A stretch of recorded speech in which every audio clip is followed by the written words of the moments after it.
Welcome to the Whiskey Congress. Honest, open talk dedicated to speaking the truth to those who are open to hearing it. Black, white, right, left. Most importantly, honest, bold, and fueled by good whiskey. In Whiskey Veritas, we are Whiskey Congress. Join the evolution.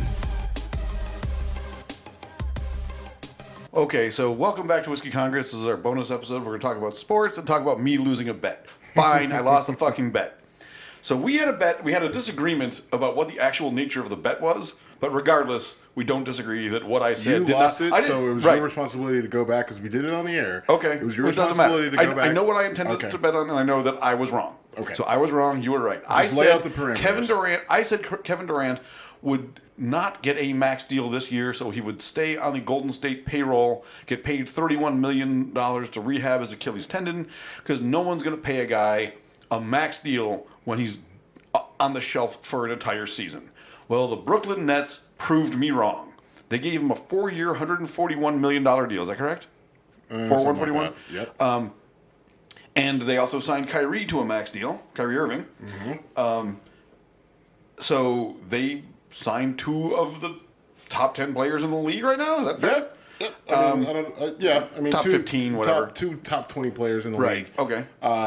And monster contracts, one of whom will not put on a pair of sneakers, whether they have a flag on them or not, for the Brooklyn Nets this year. Right. And I didn't see it. I didn't see Kevin Durant going to the Nets. I assumed it was going to be the Knicks, but the Knicks managed to screw that up. They could fuck up a 2-car funeral. Man, it's unbelievable. So I didn't see that coming. But okay, fine, it's the Nets. But somebody was going to sign him, and he was going to take the money. He wanted out of Golden State. The injury didn't matter. Like Kevin again, it didn't. I thought it would. You thought it would, and my argument is what Brooklyn was thinking. Kevin Durant at 85% is better than 95% of the league. Period. And that's true. Right. So I mean, it's just one of those things where the nature of the league, where the money is at, how players are moving. There was nothing that led me to there was no reason. And I don't even know if Golden State would have done that. Right? I mean, I don't even know. I doubt they would. Could they? I mean, they could have re-signed him, but why the fuck? Like, because Kevin Durant clearly wanted to retest the waters of free agency, right? He did it once, went to them, and there was obviously some, mistrust with him and the doctors, and then there was the whole thing with him and Draymond Green, and just his whole weird quirkiness himself and his burner Twitter accounts. So it was just. It made I forgot sense. about the burner Twitter accounts, and he used hilarious. the wrong one. So just tell people what happened, or I will. Well, he had this fake Twitter account, and he would get into fights with people who talk shit about him, right? Whether it was people in the media or just random basketball fan. Yep. And somehow somebody was able to figure out that it was really Kevin Durant. Oh, you don't know how they figured it out? I don't know how. He once tweeted from his actual account. He He maintained an argument, but in his verified account, and they went, okay. Oh, yeah. Classic fuck up. I love it. Classic fuck up. I love it. I mean, and listen, I get it because, I have our account. I do most of the stuff on Twitter for us. Right. And then I have my own personal account. And I go back and forth, and there've been a couple. I did that once with that sports journalist from Buffalo. Yeah, yes. I got into a fight with him from Whiskey Congress, and you were pissed. I was like, "What the fuck?"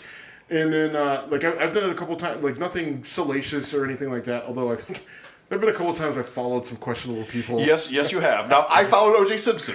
You followed which O.J. Simpson, I offer zero apology for, by the way. Mine was a little bit different. I followed porn stars, I think.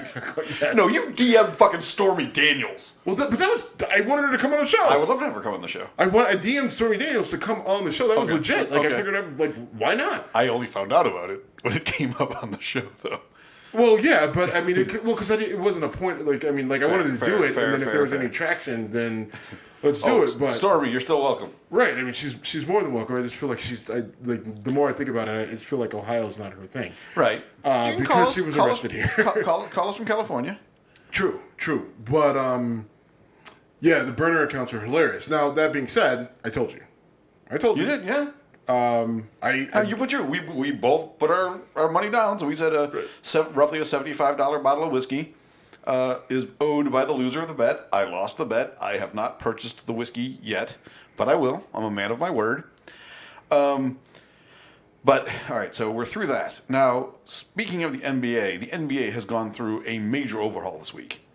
So Kawhi Leonard leaves Toronto, where he just brought them their franchise's first championship, and signs with the LA Clippers, which, having spent a bunch of time in Southern California, I kind of like the Clippers. First of all, the Clippers franchise it is now the Los Angeles Clippers. It was the San Diego Clippers before that, and before that, it was the Buffalo Braves. So when Buffalo had an NBA team, that franchise eventually became the LA Clippers. So when I was out there, the Lakers were all the shit, and they stunk. I was very much, kind of on the bandwagon. It was the Clippers were kind of the regular Joe's basketball team in LA, because in order to get a ticket to a Lakers game, you had to, know somebody or make a shit ton of money, because that was a very, very tough ticket to get. So with Kawhi going to the Clippers, and then who else went to the Clippers today? Paul George. Paul George. Oh, geez, yeah. So Paul George goes there. Right. Not a bad ball player himself. Right, and I guess Kawhi wanted Durant to go with him. Durant was like, no, I don't want to go there with them. So Kawhi immediately turned his attention to Paul George, as the story goes. And somehow they pulled this off to get Oklahoma City. And I think Oklahoma City's issue was, all right, we've had Paul George and Russell Westbrook together for a couple seasons now, and we haven't seen much out of it, right? Right. So I guess, I even heard that there's rumors that Oklahoma City may be shopping Russell Westbrook as well. So, I mean, like, you could really see, that would be another monumental shift, because that eliminates Oklahoma City as any sort of threat. Sure. It completely, right now, so now all of a sudden you've got two teams playing in the same building that went from kind of irrelevant to possibly dominant. Right. You've got a Warriors team that's not going to have Klay Thompson next year. They've lost Boogie Cousins. They've lost Kevin Durant. Boogie Cousins to the Lakers. Right. Which also just happened. Right. And they've lost Kevin Durant. So next year, it's just Steph and Draymond Green in Golden State. So they traded Andre Iguodala. Who did re-sign with them? I thought Klay Thompson re-signed with them. Klay Thompson did, but he's injured. He blew out his ACL. Okay. So Klay Thompson's not going to be there next year. He's another guy who signed a big deal with a serious injury. Signed a big deal. And he signed to stay. Right. But he didn't do that. Like the 1 year option. Right. And so, the landscape of the NBA is completely different. Right, and then Kawhi, so you're looking at it and you're like, all right, well, Kawhi, if you stay in Toronto, maybe you can repeat. But no, he goes out to LA. So now, chances are, you may have a completely new NBA champion 2 years in a row, right? Because for the longest time, shouldn't be a big deal, but it kind of is. Well, because Golden State has been so dominant, and the only team to beat Golden State were the Cavaliers. Right, and that was back in 2016. Other than that, it's been the Golden State Warriors. Then it was Toronto. So theoretically, next year you could have, for the first time, 3 different NBA champions in a row, right? Like Golden State, Toronto, and now whoever, right, could be the Lakers, which is probably good. Which is probably good for the NBA, because it is good for the NBA. As much as we love the Cavs run, which we both did, we talked about it many times. I think the country, the NBA fan base, was sick of Cleveland's going to run through the East, and Golden State's going to run through the West, and then we'll see what happens when those two meet again. So yeah, it's probably good for the league, and the fact that there's 2 teams in LA that, as you brought up, were pretty mediocre for the past couple seasons, and maybe I'm being a bit generous calling them that, now are probably the front runners. Is that fair? Yeah, front runners in the West. As it stands right now, I think so. Right? Yeah, and DeMarcus Cousins going to LA, I think, is interesting, because they've already got Anthony Davis. Well, so you're going to have a huge front court, right? You've got, LeBron, Cousins, and Davis. Yeah, because you're probably playing LeBron at the 3, Davis at the 4, and then you're playing Boogie at the 5. Right? But the 5 doesn't mean what it used to mean. It doesn't right? matter, but you're still playing him at the Yeah, 5. yeah. It's still, Sure. I mean, like I get it that it's changed. Well, it's not going to run through him, but still. No, it's but not. you're right. You're still playing him He's at the, but that's how you're going to do it. Position, sure. Right, because Anthony Davis is just such a unique talent in and of himself. He's 7 foot tall, can shoot from 3, but can dominate inside, but can have Just a get up decent and mid throw it range down. Yeah. Right, like so, but he's got a decent shot from that that mid range area. So I mean. It's going to be now. The other issue the Lakers have, they don't have a ton of money, so who is going to bring the ball up?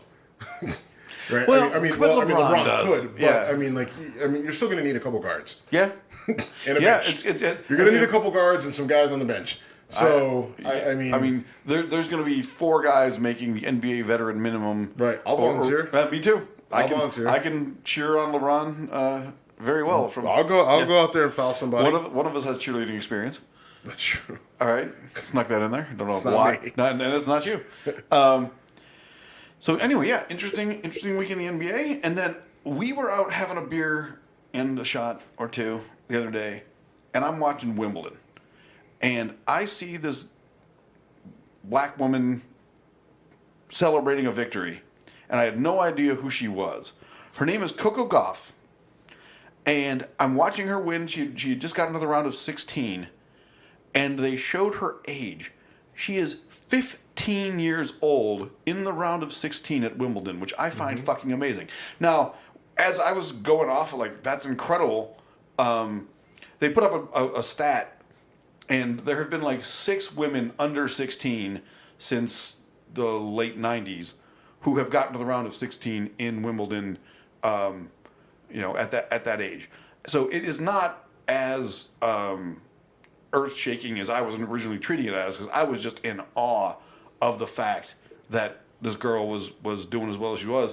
And sometimes people will say, you call her a girl, she's a woman. This person is a girl. She's 15 years old, and she is in the final 16 of the most prestigious tennis tournament, or one of the 4 most prestigious tennis tournaments in the world. I think that's awesome.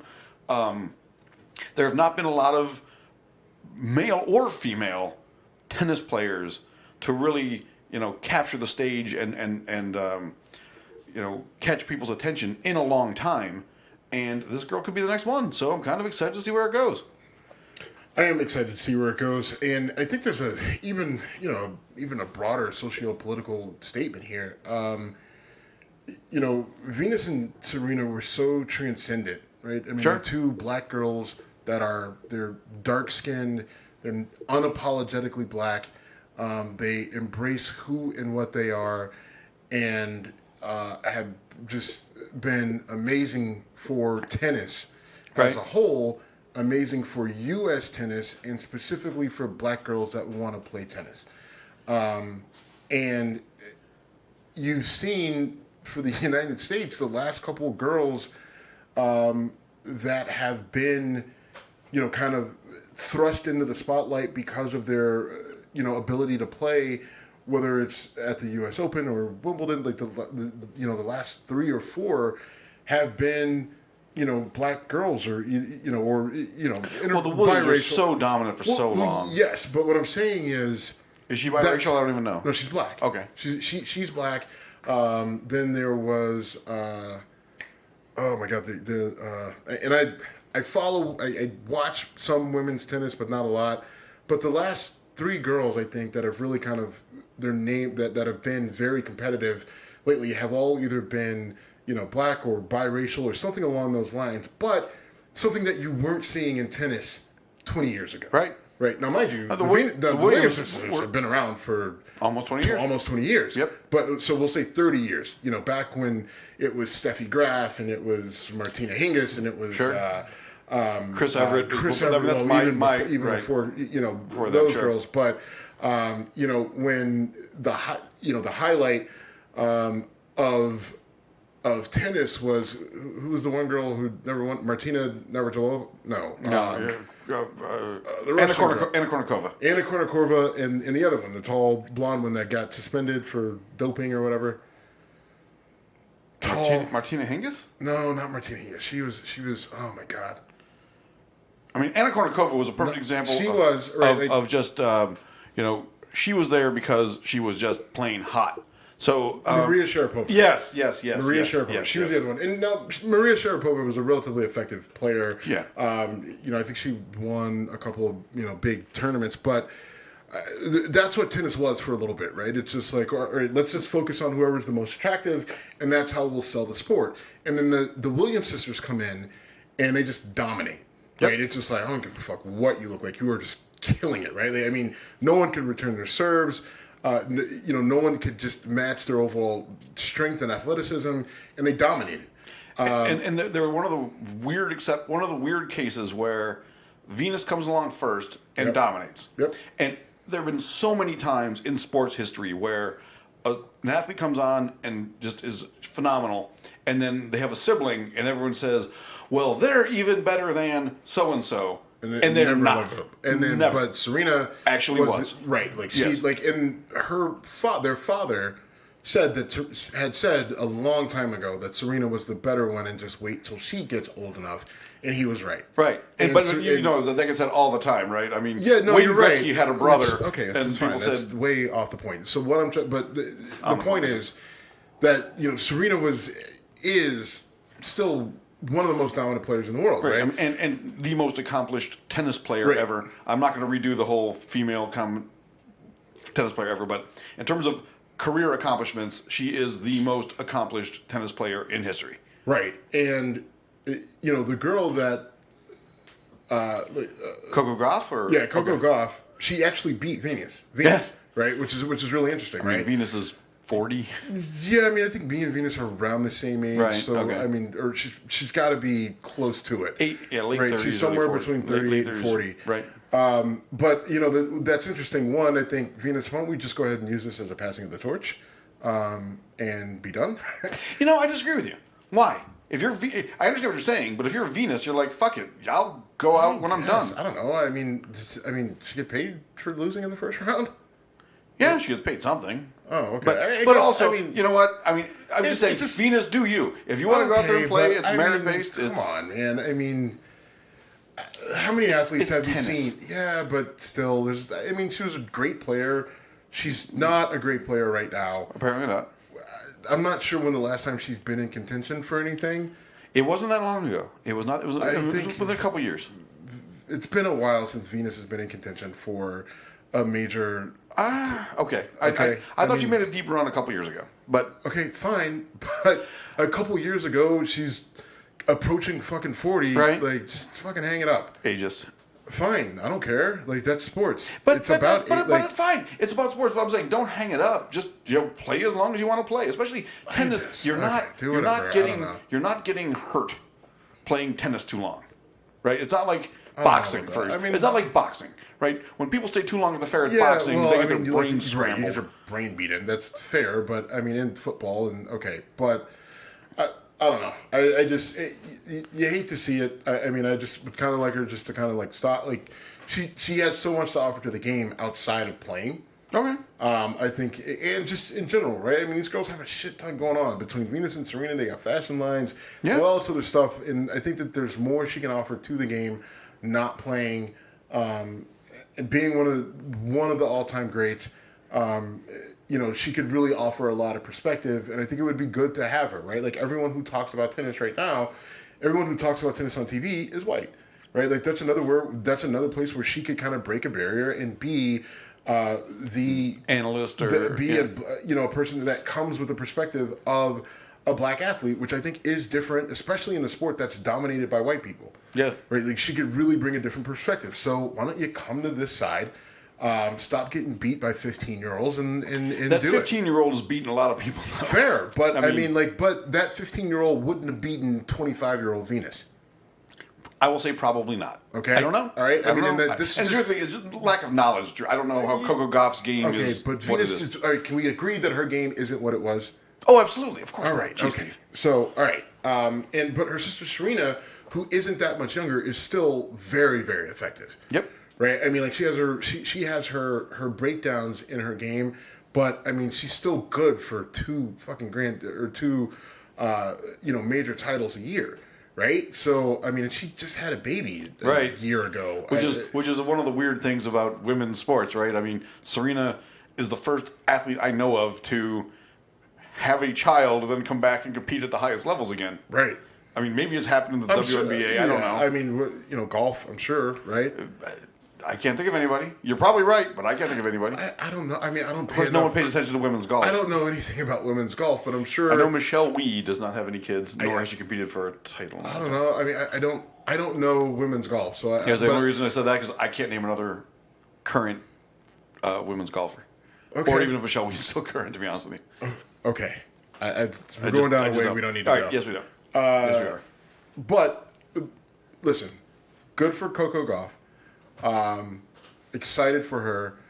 I think it's a good thing of what we're seeing, right? And you're seeing diversity in the sport. You're seeing, people jumping into a sport that 30 years ago, those people wouldn't have jumped into that sport. And that's what trailblazers do, right? And for me, that's cool to see. Right there, there were people who got to see Muhammad Ali. They got to see Jim Brown. They got to see these people who came in and said, "We're going to change the face of the sport." Right. Well, for me, that's Venus and Serena. Sure. Right. Like they came in and they said, "Listen, all you had before was Arthur Ashe and I don't know. I want to say Dorothy Dandridge. I don't know of a female black right, tennis player. But I mean, like there were a few. But Yannick Noah, right? Joaquin Noah's dad. But I mean, like people to come in and truly dominate and change the sport to the point, like, and I've got three, right? I've got in my lifetime, I've got Venus Williams, Serena Williams, and Tiger Woods. Right.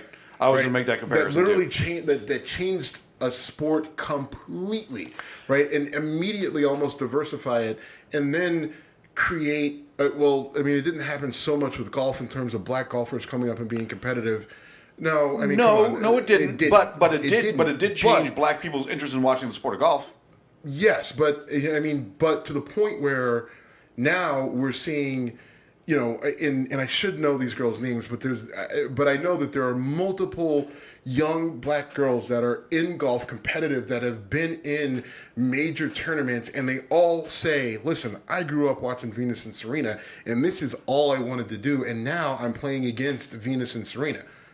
Okay. Right, like that in itself, being able to witness that from beginning to now is just, I mean, I don't even think I've fully grasped it yet, but I think that that's something that really needs to kind of be highlighted. People my age and my generation to say that you were able to witness this and be a part of it for so long, and the impact that like the overall impact of what that means. Someone better than me needs to do a 30 for 30 on kind of the full cycle of this story, from Venus and Serena to these new young girls and how dominant they are, and how that changes the landscape of not only this sport, but probably just sports in general. Well, I mean, certain sports have never been white dominated the way tennis has, right? I mean, women's basketball has always been very racially diverse and probably, I'd say, black dominated. Yes. And that's fine, it is what it is. But tennis Did you say women's basketball? I did. Okay. Why? It's okay. All right. Doesn't matter. All right.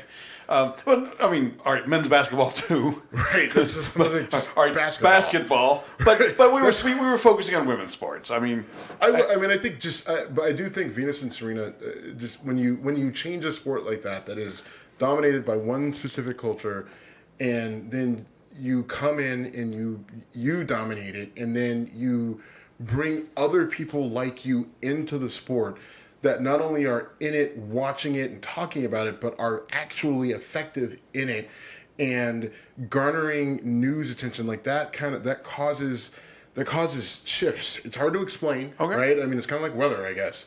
I don't know. It caused a shift. Things have shifted. Yeah.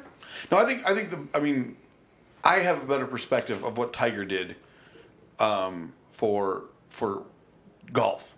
Because he did, right. It did on the periphery, right? Well, for one thing, I play golf. I don't play tennis. Right, but it did on the periphery. But you still haven't seen like a lot of young black kids coming up. I mean, golf's an expensive sport to play. It's a really expensive sport to master. Tennis. Yeah, dude. Yes, definitely. not as much as golf. It's not as expensive as golf. Because golf, I mean, the equipment is expensive. But so are tennis rackets. Have you priced a tennis racket? I have not. Fucking tennis balls are expensive. Like right, the good ones. but to play golf at... Shoes, uniforms, all that stuff. Understood. Where you got to play? Understood. Golf's more. Because in addition to I'm not saying it's not more. It's still fucking expensive. Yep, sure. I mean, hockey's expensive. Hockey's very expensive. Baseball's expensive. Soccer is expensive. Soccer's not expensive. Yes, it is. No, it's not. Yes, it is. No, it's not. To play today competitively, you can't just say, I mean, because baseball, as long as I got a bat and a ball and a glove. No. But soccer is the simplest game to play. I'm not saying that, Jim. It's still, you want to play on a fucking soccer team, you got to pay to travel. If you're good enough, they'll get you there. I witnessed that playing soccer in high school. We did. Really? Yes, I did. Okay. My high school was a public school. And we found a way to get a guy onto our team that had no business being there because he was really fucking good, and we had a good soccer program. And listen, you don't there's always anecdotal bullshit. Fine, all I'm saying, it's really listen. It's a major complaint amongst parents and amongst people. It's a big issue with U.S. soccer. It's why it fucking sucks because it's cost prohibitive. No. If cost was such a big deal, why would Brazil be so dominant in soccer? Jim, I don't give a fuck about Brazil. I hate it when you fucking do this. You do that shit because you're in your fucking world. Like in the United States, the issue with soccer is to play on the teams. It costs a shit ton of money because they travel all over the country and you're paying for flights and trips and hotels. That's what makes it expensive. That's all I'm fucking saying. What about football? Football's not a travel sport. It's not? It's not a travel sport. There are there are 10 teams in the country that travel out of state. Where did you play high school football? In Youngstown, Ohio. How many states did you play high school football in? 2. 3. 3. We 3-hour drive to New York on a school bus. Pennsylvania. Okay. Erie on a school bus. Okay. We got McDonald's. Okay. We didn't have to pay anything to go on that trip. There wasn't an extra fee. You want to pay on a travel soccer team? That's $1,500 a year to play on, Jim. Like, I'm not making this up. Like you want to compare me playing at fucking Ursuline going to Erie McDowell, which is a day trip. You go there, you play, you beat their ass, and you come back. And we did Erie. Good for you, right? But actually got screwed in St. Yeah. I was going to say, how'd that go out there in St. Francis, New York? But when they came here, okay, whatever. We're going to go down a bad road here. My point is, Tim, I get it. Soccer is just a ball and a net. Okay, I get it, right? As long as you have shoot, I totally get it. But the cost to play the game here at lower tier in your high school and your travel leagues, it costs these parents crazy amount of money. Same thing with baseball. My cousin Tristan, my little cousin, right? Who's not little. I mean, he's fucking 6'5", 220 pounds. Okay. Little cousin. He played on a travel baseball team. It drained his mother because of the cost to play, to travel, right? They weren't just going to Erie, which is a 3-hour ride. A couple of hours ride from here. I mean, they're going all the way down to Kentucky. They're going, into Indianapolis. They're going in that shit cost, and that's what I'm talking about. Okay, you can't ignore that just because. To develop as a soccer player is so much cheaper than to develop as a golfer or tennis player that it's not. But it's not fair. You need a coach, right?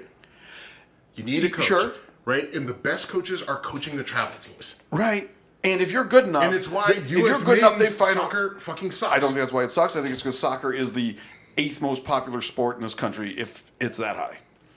If our best athletes wanted to play soccer, we would not suck at international soccer. Our best athletes don't want to play soccer. And, truthfully... Why? Because it's too expensive. Because it's cheaper to play football. No, it's not. All right. Basketball. No. So basketball is an extraordinarily cheap sport to learn and play. But it's also... just high school sports in general. The cost has skyrocketed because of the travel factor. Football now becomes one of the cheaper sports to play because you don't have travel football teams that play in tournaments all over the country, right? Like that's not how football works. It's not conducive to that style. There's no better example than LeBron James. LeBron James, one of, if not the best basketball player of all time, did not have money, but he was so fucking good that fully agreed, right? But again, he is such a unique person and a unique talent. Okay, fine. But he's your shining example. He's a one-off. Yeah, absolutely. Right, but I mean, they find a way to make that happen for when the you find the greatest one-offs. of all time. Well, but you're talking about U.S. men's soccer sucking. We're talking about the top 20 in men order for your national team to get good, like you need you need national support. Like you need a giant talent pool to not only push each other, but to figure out who the best talent is. Sure. Right. But I don't think money is not the biggest barrier there. Then you don't understand college sports or high school sports, and you're just refusing. I don't know what your thought process is here. You're just wrong. I'll explain it. No, When's the last time you fucking talked to a high school kid, man? When was the last time you talked to their parents? Like, I've dealt with this multiple times. Okay. Like, cost is a major factor that prevents people from playing certain sports. I'm not saying it's not.